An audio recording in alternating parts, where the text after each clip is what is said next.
Good afternoon, everybody. As a candidate for president, I pledge to bring the war in Iraq to a responsible end for the sake of our national security and to strengthen American leadership around the world.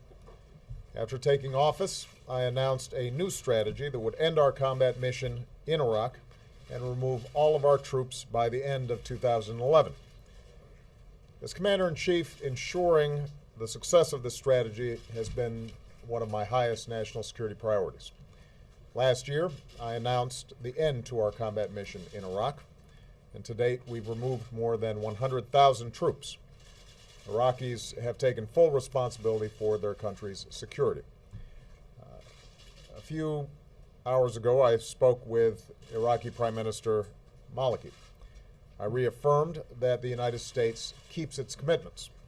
He spoke of the determination of the Iraqi people to forge their own future. We are in full agreement about how to move forward. So, today, I can report that, as promised, the rest of our troops in Iraq will come home by the end of the year. After nearly 9 years, America's war in Iraq will be over. Over the next 2 months, our troops in Iraq, tens of thousands of them, will pack up their gear and board convoys for the journey home. The last American soldier will cross the border out of Iraq with their heads held high, proud of their success, and knowing that the American people stand united in our support for our troops. That is how America's military efforts in Iraq will end. But even as we mark this important milestone, we're also moving into a new phase in the relationship between the United States and Iraq. As of January 1st, and in keeping with our strategic framework agreement with Iraq, it will be a normal relationship between sovereign nations, an equal partnership based on mutual interests and mutual respect. In today's conversation, Prime Minister Maliki and I agreed that a meeting of the Higher Coordinating Committee of the Strategic Framework Agreement will convene in the coming weeks. And I invited the Prime Minister to come to the White House in December as we plan for all the important work that we have to do together. This will be a strong and enduring partnership. With our diplomats and civilian advisors in the lead, we'll help Iraqis strengthen institutions that are just, representative, and accountable. We'll build new ties of trade and of commerce, culture, and education that unleash the potential of the Iraqi people. We'll partner with an Iraq that contributes to regional security and peace, just as we insist that other nations respect Iraq's sovereignty. As I told Prime Minister Maliki, we will continue discussions on how we might help Iraq train and equip its forces, again, just as we offer training and assistance to countries around the world.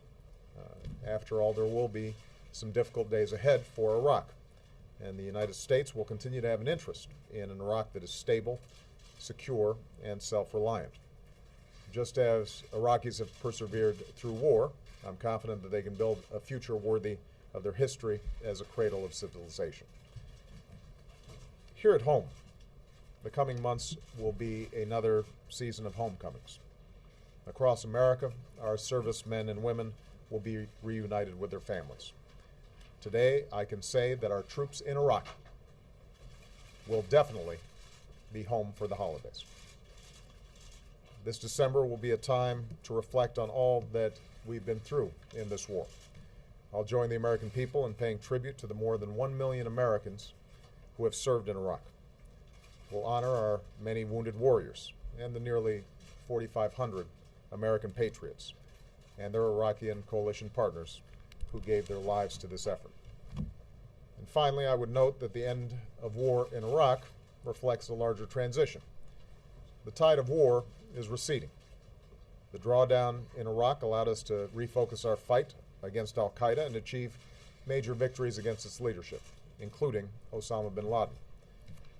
Now, even as we remove our last troops from Iraq, we're beginning to bring our troops home from Afghanistan, where we've begun a transition to Afghan security in leadership. When I took office, roughly 180,000 troops were deployed in both these wars, and by the end of this year, that number will be cut in half.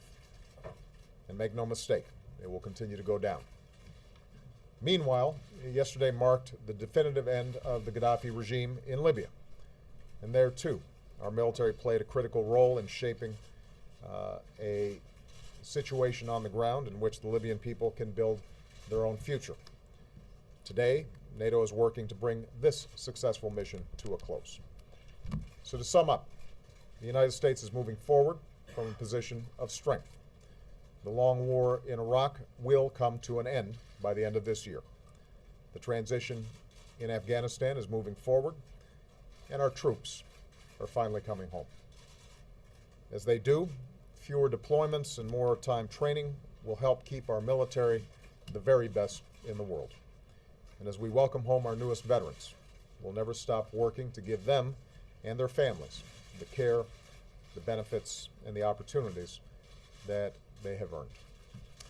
This includes enlisting our veterans in the greatest challenge that we now face as a nation, creating opportunity and jobs in this country.